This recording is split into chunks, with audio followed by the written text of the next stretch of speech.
ఖైదీ number 150 Chiranjeevi latest movie. రీ ఎంట్రీలో ఆయన నటించిన తొలి చిత్రం. కెరీర్లో 150వ మూవీ.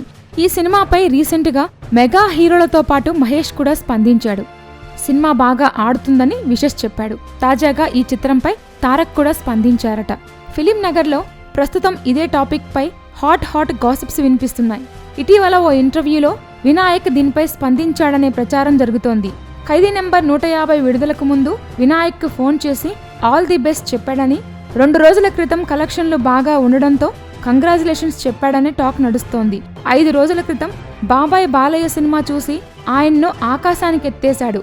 ఇదే బాటలో ఖైదీ నెంబర్ 150 చూడకపోయినా ఆ సినిమా డైరెక్టర్ వినాయక్తో మంచి రిలేషన్ ఉండడంతోనే కంగ్రాచులేషన్స్ చెప్పాడని రూమర్ చక్కర్లు కొడుతోంది. దీనిపై నందమూరి అభిమానులు భిన్నంగా స్పందిస్తున్నారు.